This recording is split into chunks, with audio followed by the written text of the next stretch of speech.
የክርስቲያን ፈተናው የሚጀምረው መጽሐፉን ማንበብ ሲጀምር ነው። ያገባለት አይደለም፣ የተሳካለት አይደለም፣ ሀብታም የሆነ ቀን አይደለም። አሁን አንዳንዶቻችሁ የተኩስ አቁም ስምምነት ስለፈረማችሁ አይተኩስባችሁም፣ በሰላም ነው የምትኖሩት። አይነካችሁም። ሰይጣን በምንም ተአምር ከሱ ጋር ተስማምቶ የሚኖር ሰው አይነካ እና ክርስቲያን መቼ መሰለ ፈተናው የሚጀምረው ወይን መጽሐፍ ማንበብ ሲጀምር።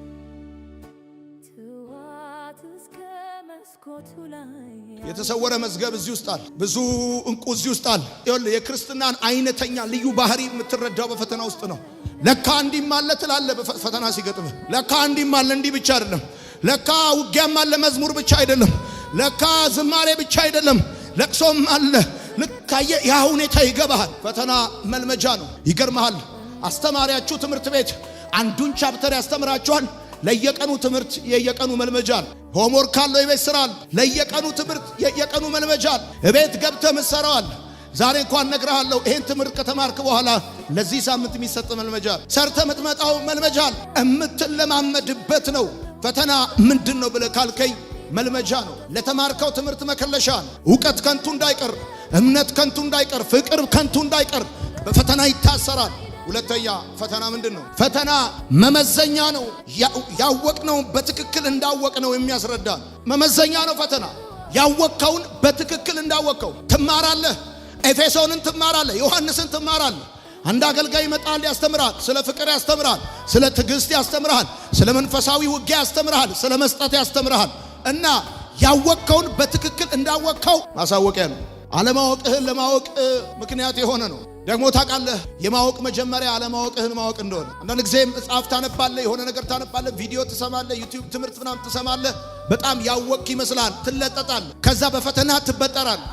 ስትበጠር ምንም እንደማታቅ ኢዝ ኤንድ ወዝ እንደማታቅ በእግዚአብሔር ፊት እኩል ሞኝ እኩል አላዋቂ ነን ብዬ ከዚህ በፊት እንደነገርኳችሁ ማወቅህ የሚጀምረው አለማወቅህን በማወቅ ነው። በምንም ታምር ደግሞ አለማወቅህን ዝም ብለህ አታውቅም በፈተና ካልሆነ በስተቀር። እና ቸርች ስትቀመጥ ሰው ስታቅ እግዚአብሔርን ያወቅ ይመስላል፣ ቃሉን ያወቅ ይመስላል፣ ወደ ጥልቅ መንፈሳዊ መገለጥ የገባ ይመስላል። እና አንድ ጊዜ ተሳክቶልህ ደግሞ አንድ ሶስት አጋንንት ከጮህልህ በቃ አለቀ። ዘሰበንስ ዳይሜንሽን ማለት ትጀምራል። በቃ ጥልቅ የሆነ የመንፈስ ቅዱስ ዓለም ምናምን ማለት ትጀምራል።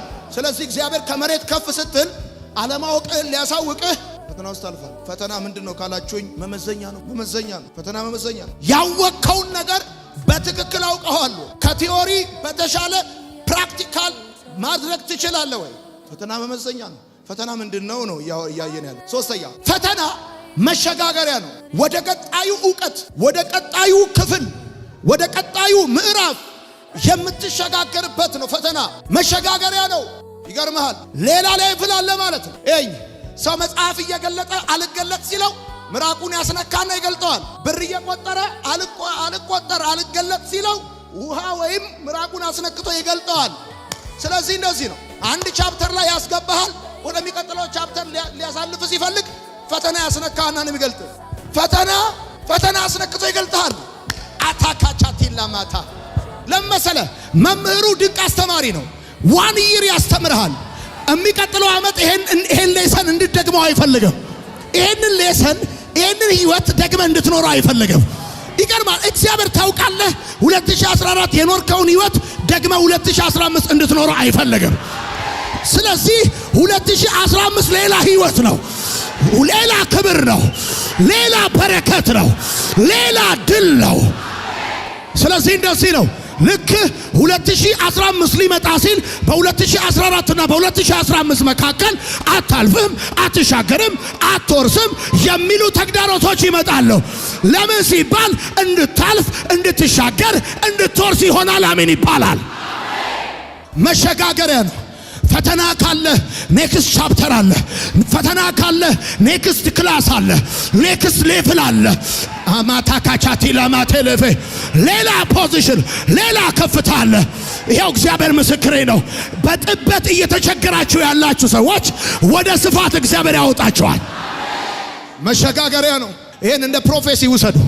እግዚአብሔር ምስክሬ ነው። ይኸውላችሁ ባለፈው ዓመት የኖራችሁትን ህይወት በዚህ ዓመት አትኖሩትም። በዚህ ዓመት የምትኖሩትን ህይወት በሚቀጥለው ዓመት አትኖሩትም።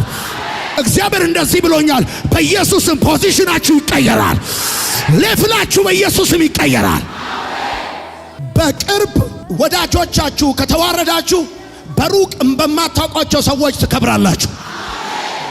በቅርብ ወዳጆቻችሁ ከተገፋችሁ በሩቅ በማታውቋቸው ሰዎች ትከብራላችሁ።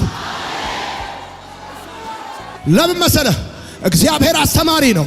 እግዚአብሔር የህይወት መምህር ነው። ምክንያቱም እግዚአብሔር ላያሻግርህ አይፈትንህማ። ኔክስት ሌቭል፣ ኔክስት ክላስ፣ ኔክስት ግሬድ ሳይል እግዚአብሔር አይፈትንህ። ወዳጆቼ ፈተና መሸጋገሪያ ነው። በክርስትና ህይወት ይገርማል። ማንንም ተንጠላጥለህ ወደሚቀጥለው ክፍል አትገባም። ማንንም ተንጠላጥለህ ወደሚቀጥለው ደረጃ አትወጣም። ማንንም ተደግፈ ወደ የትኛውም አዲስ የህይወት ልምምድ አትገባም። ይገርማል። ጻፉ። ፈተና መንፈሳዊ መሰላል፣ ሰማይና ምድር የሚነካኩበት መሰላል። እመነኝ፣ በጣም ሰክሰስፉል የሆኑ ሰዎችን አግኝተ ጠይቅ። ምንድነው በህይወታችሁ የተከሰተው ነገር ብለህ ብትላቸው በማያቋርጥ እልህ አስጨራሽ በሆነ የህይወት ፈተና ውስጥ ያለፉ ናቸው። በዚህ ዘመን ብዙ ወጣቶች ሲፈተኑ ዲፕሬሽን ውስጥ ይገባሉ፣ ጭንቀት ውስጥ ይገባሉ፣ ራሳቸውን ሊያጠፉ ይነሳሉ፣ በራቸውን ይዘጋሉ፣ ከቤተ ክርስቲያን ይሸሻሉ። ኖ አፈር ከሚሸተው የዚህ ዓለም ስርዓት ወጥታችሁ ወደ ሰማያዊው ዓለም የምትመጡበት መሰላል ነው። እና እዛው ጋር አምስተኛ ቀጥላችሁ ማጣሪያ ነው ፈተና። አሰስ ገሰስ የሚባል ጉዳይ አለ። አርኪ ቡርኪ የሚባል ቸረረም ፐረረም ተረረም የሚባል ጉዳይ አለ። ግብስብስ የሚባል ጉዳይ አለ።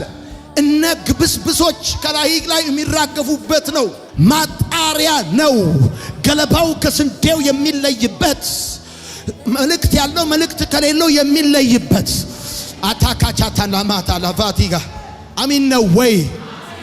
ስድስተኛ ፈተና ምንድነው የምትሉ ሰዎች ከጓደኞቻችሁ የምትለዩበት። በፈተና ጊዜ አንዱ ያልፋል፣ ሌላው ይወድቃል። አንዱ ይሄዳል፣ ሌላው ይቀራል። ፈተና ከጓደኞቻችሁ የምትለዩበት ነው። ከውሏችሁ የምትለዩበት ነው። ከተጣበቀባችሁ ነገር የምትፋቱበት ነው። ይገርማችኋል። በጣም ከሚያውቃችሁ፣ በጣም ከለመዳችሁት፣ በጣም ከምታውቁት ሰው ሊለያችሁ እግዚአብሔር ሲፈልግ ያንን ነገር የሚያመጣው እግዚአብሔር በፈተና ነው። እንዴት በህይወታችሁ አስባችሁ የማታውቋቸው ሰዎች እለያቸዋለሁ ብላችሁ የማታውቁት እንለያይ ይሆናል ብላችሁ ያልገመታችኋቸው በጣም የተሳሰራው ሰዎችን የሚለይ ነው ፈተና። አንዳንዶቻችሁም ብጠይቃችሁ ከትላንት ጓደኞቻችሁ የተለያያችሁት በቻሌንጆቻችሁ ነው። በቻሌንጆቻችሁ ነው። ልክ ፈተና ሲደርስባችሁ አይተው እንዳላየ ሲሆኑ፣ ሰምተው እንዳልሰማ ሲሆኑ፣ ሊረዷችሁ አቅም እያላቸው አቅም እንደሌላቸው እጃቸውን ሲሰበስቡ፣ የዛን ጊዜ እግዚአብሔር አምላካችሁ መቁረጥ ካቃታችሁ በዛ ጉዳይ ላይ ቁርጥ እንዲልላችሁ፣ መለየት ካቃታችሁ ከዛ ነገር እንድትለዩ፣ መፋታት ካቃታችሁ ከዛ ነገር እንድትፋ አንዳንድ ጊዜ የማይሆን ባልንጀራነት፣ የማይሆን ወዳጅነት፣ የማይሆን ጓደኝነት ውስጥ እንገባለን። እንተዛዘላለን። በቃ ተዛዝለን መጓተት ነው። አይደለም መድኃኔዓለም፣ አይደለም ቤተሰብ፣ መድኃኔዓለም ራሱ ቢጠይቀን በቃ ተፋቅረ እኔ ከሱ ሞት ላይ እስክደርስ እግዚአብሔር አይጠብቅህ። የምትለያይበት ነው። let me tell you if you are in trouble the next የሚሆነው የሆነ ሰው ያልፋል። የሆነ ሰው በህይወታችሁ የህይወት መንገድ ምዕራፋችሁ ላይ ልክ በሚገጥማችሁ ፈተና እነሆኑ ሰዎች ይቀራሉ። እነሆኑ ሰው በህልማችሁ አይደለም፣ በውናችሁ አይደለም፣ በምንም አስባችሁ የማታውቁትን መለየት በፈተና ውስጥ የሚወድቃል የሚያልፍ። እኔ ተፈትኜ ያለፉ ሰዎች አሉ። እኔ ተፈትኜ የወደቁ ሰዎች አሉ። ይገርማችኋል። ፈተና በባህሪው በክላስ ደረጃ ነው የሚሰጠው። ፈተና በባህሪው በጉባኤ ደረጃ ነው የሚሰጠው። መልሱ ግን በግል ነው። ጻፉ። መልሱ ግን በግል ነው። እንደ ቤተ ክርስቲያን እንፈተንና የምንመልሰው ግን እንደ ግል ነው። እንደ ቤተሰብ እንፈተንና መልሱ ግን በግል ነው። ፈተናው ለክላሱም ሁሉ ነው፣ መልሱ ግን በግል ነው። እንደ ቤተ ክርስቲያን ነው የምንፈተነው፣ እንደ ቤተሰብ ነው የምንፈተነው፣ መልሱ ግን በግል ነው። ባለፍኩባቸው 7 የአገልግሎት ዓመታቶች እንደ መሪም፣ እንደ ቤተ ክርስቲያን መሪም፣ እንደ ቤተ ክርስቲያንም ተፈትነናል። መልሳችን የሁላችንም ለየ። ዳሽ ሙላ ተሰጥቶን እኩል አስተምሮን ስናበቃ ኬዞች ሲፈጠሩ አንዳንድ ሰዎች ዘቅዝቀው ይስለዋል። እንዳረሰ በክላስ ደረጃ ያስተምራል፣ በክላስ ደረጃ ፈተና ያመጣልሃል። መልሱ ግን በግል ድንቅ ነገር። ወርቅ እሳትን ቢጠላ አፈር ሆኖ ነበር የሚቀረው። ወርቅን ካፈር የለየው እሳት ነው። አፈር ሆኖ ነበር የሚቀረው ወርቅ እሳትን ቢጠላ። ሰፈር ላይ እንዳትቀር ፈተና እንዳትጣል። ለርሶ ፈተና ይጥላ በኢየሱስ ስም እኔ ፈተና እንደዚህ አይነት ነገር አለ በኢየሱስ ስም እኔ ከምንም ነገር ጋር አልነካካም። ኦ ማይ ጋድ ምናምን ዛጥግር የሚይዙት ኦ ማይ ጋድ ይላሉ። በቃ እኔ እንደዚህ አይነት ነገር አልወድም ይላሉ። አትወጂም እንደ ብርጭቆ አሲቲስ ትቀሪያታለሽ።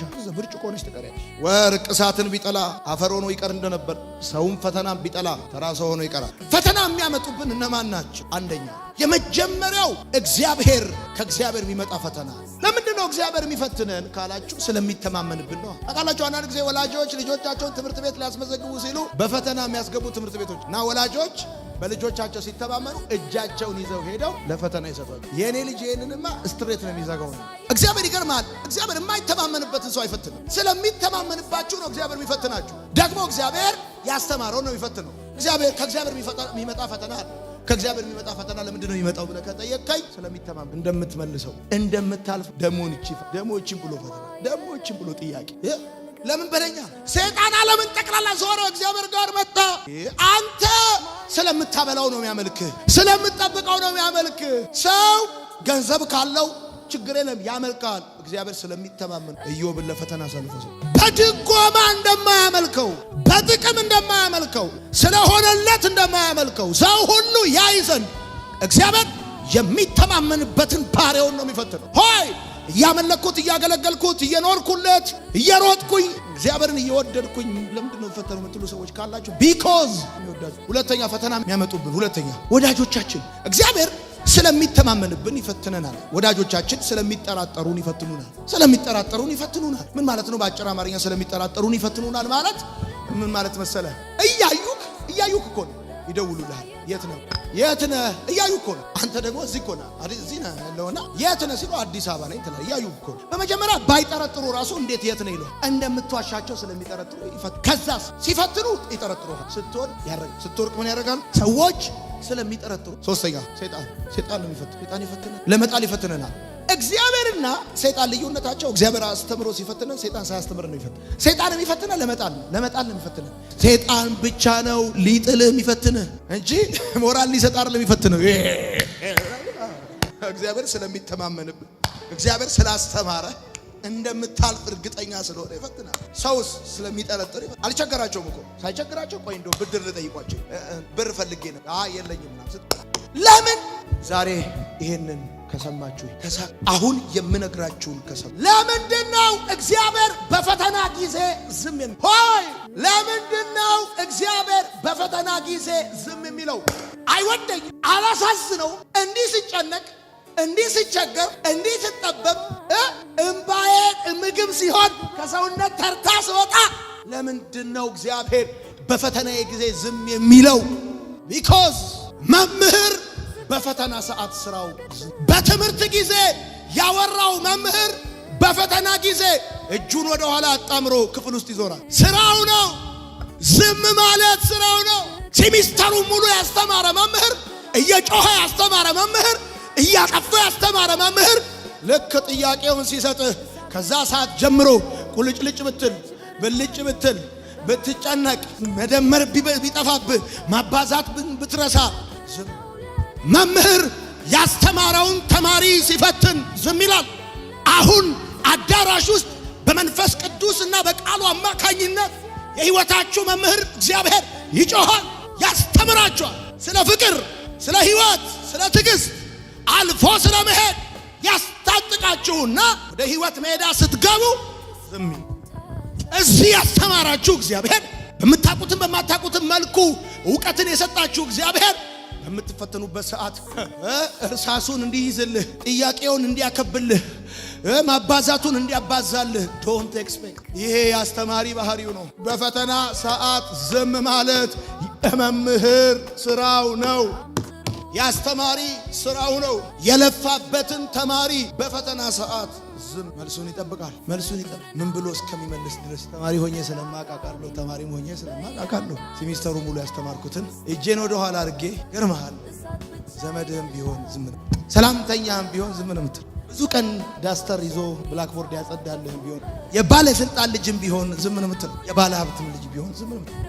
ቆንጆ ቢሆን ረጅም ቢሆን የፈለገው ቢሆን ዝም ይዞ የህይወት መምህር እሱ በወሰነው ስፍራ ከዛ ወደ ህይወት ጥያቄው ስትገቡ ስለሌላ አይደለም አጠገባችሁ እነዛን ውብ ቀናቶች እያስታወሰ ስለ ፍቅሩ የምትመልሱትን ምላሽ ሊያይ ዝም ይላል። ስለ ማንነቱ የምትመልሱትን ምላሽ ሊያይ ስለ ነገራችሁ ሚስጥር የምትመልሱትን ሊያይ ዝም ይላል። የዛን ጊዜ ጨክኖባችኋል።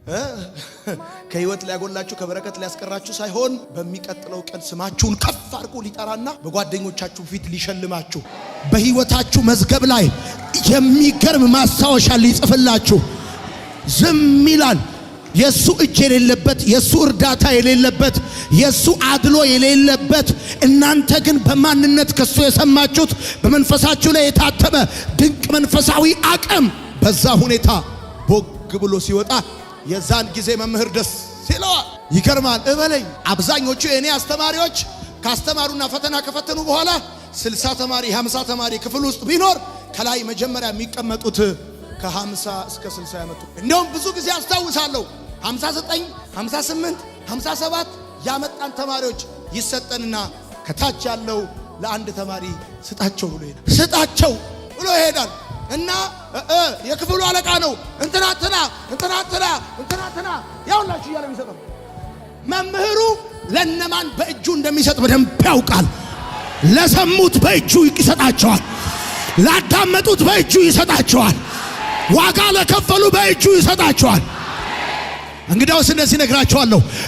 ይኸውላችሁ ከፈተናችሁ በኋላ በሚገርም ውጤት በሚገርም ስብዕና ስትገለጡ ክብራችሁን ከሰው እጅ ሳይሆን ከአባታችሁ እጅ ትቀበላላችሁ። ከሰው እጅ አይደለም የምትቀበሉት። ውጤታችሁን ግሬዳችሁን ከሰው እጅ አትቀበሉም። ከጎረቤት ከጓደኛ ከሰፈር ሰው እጅ አትቀበሉም።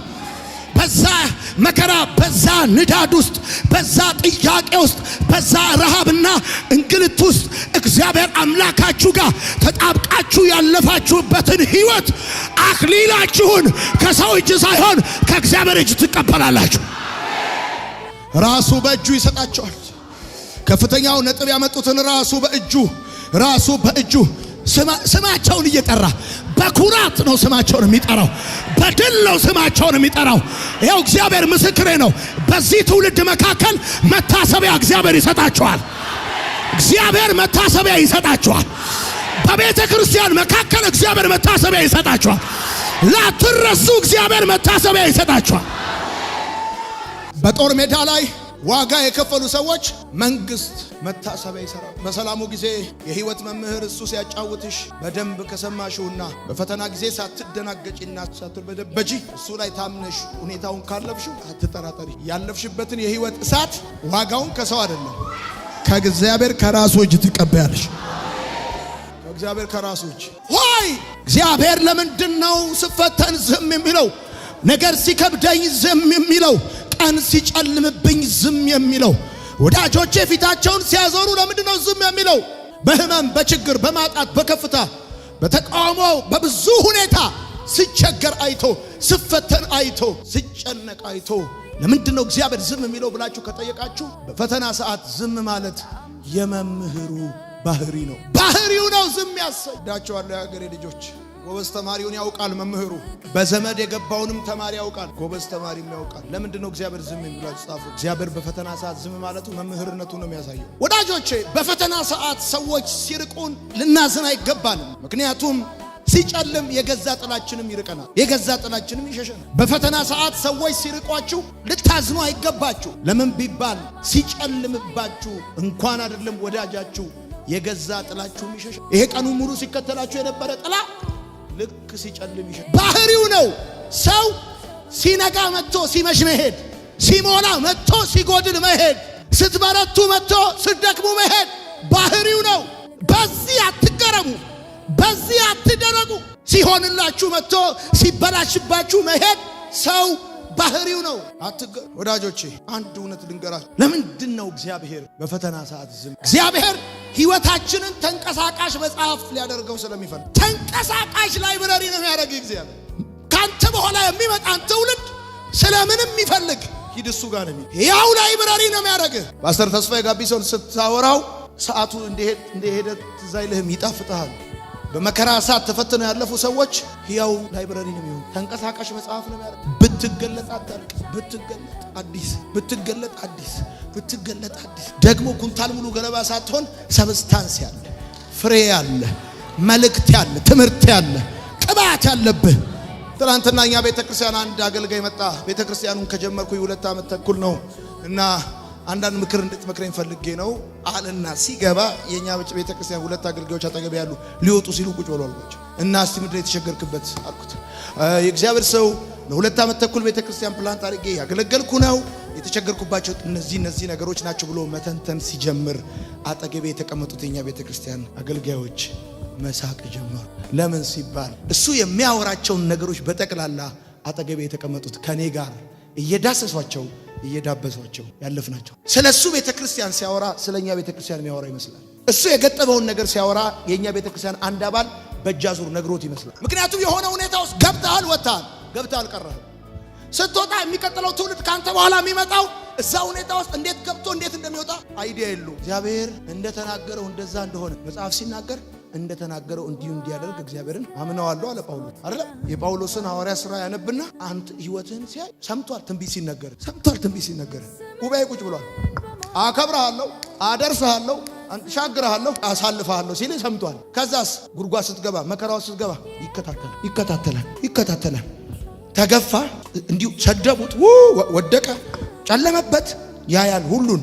ከዛ ሄደ መጨረሻ ላይ በክብር ሲያቆመ እንደዚህ ይላል፣ ድሮም ቢሆን እኮ ቃሉ ይላል እግዚአብሔር የተናገረውን ያደርግ ዘንድ ታማኝ እንደሆነ አቤት ያነባል። ከዛስ እሱ ሊቋቋመው የማይችለውን የህይወት እሳት አንተ አልፈህበት ስትሄድ በእውነት ይላል እግዚአብሔር እንደተናገረው እንዲሁ ነው። አንተ እያለፍክበት እግዚአብሔር ሲፈትነን ብላችሁ አንደኛ በአቅማችን፣ ሁለተኛ ይቆጣጠረዋል ፈተናውን ራሱ። ይገርማል። ልክ ብረት እሳት ውስጥ ሲገባ አቅላጩ ብረቱን በእሳት የሚያቀልጠው አቅላጭ እጁ መቆጣጠሪያው ነው። እሳቱ ካነሰም ብረቱ ቅርጽ አይዝም፣ እሳቱ ከበዛም ብረቱ ይበታል። ስለዚህ አቅላጩ እጁ መቆጣጠሪያው ሲያንስ ይጨምራል፣ ሲበዛ ይቀንሳል። አምላካችሁ እጁ መቆጣጠሪያው ላይ ሲበዛባችሁ ዜሮም ማድረግ አይፈልግም። አንድን ብረት የሚያቀልጥ አቅላጭ እሳቱ ዜሮ እንዲሆንም አይፈልግም። ቢኮዝ እሳቱ ካነሰ ብረቱ ቅርጹ ነው፣ እሳቱ ከበዛ ብረቱ ይበላል። ስለዚህ እሱ የህይወታችሁ መሪ ፈተናው ዜሮ እንዲሆንም አይፈልግም። የሚፈልገውን ቅርጽ አትይዙ፣ በስቶም ትበተናላችሁ፣ በህይወት አትኖሩም። ስለዚህ እጁ መቆጣጠሪያው ነው። ስለዚህ ለሚቴል ጠዋት ከእንቅልፌ ስነሳ በኮንፊደንስ ነው የምነሳው። በሚቀጥለው ቀን ፈተና አለ። አት ዘ ሴም ታይም የፈተናዬ መቆጣጠሪያው ላይ እግዚአብሔር እጁ አለ። አምላኬ የጥያቄ መቆጣጠሪያው ላይ እጁ አለ። እግዚአብሔር ጉዳያችሁን እየተቆጣጠረው እንደሆነ ከተሰማችሁ ሲያንስ ይጨምረዋል፣ ሲበዛ ይቀንሰዋል። አሳልፎ ለፈተናችሁ እሳት አይሰጣችሁም። በልካችሁ በአቅማችሁ ልክ የቱ ጋር ማድረግ እንዳለበት ያውቃል። ተዚህ ልክ ነው። የድሮ ሬዲዮ ትዝ ይላል። እንዲህ ስታደርገው የሆነ የአፍሪካ ይላል፣ ስትመልሰው ዶቸቨሌ ቮይስ ኦፍ አሜሪካ ይላል። እንዲህም ስታረገው ጣቢያው ላይ አይመጣም። ስለዚህ እግዚአብሔር አምላክ ያውቃል፣ ጣቢያው ላይ የምትመጣበትን ቦታ ያውቃል።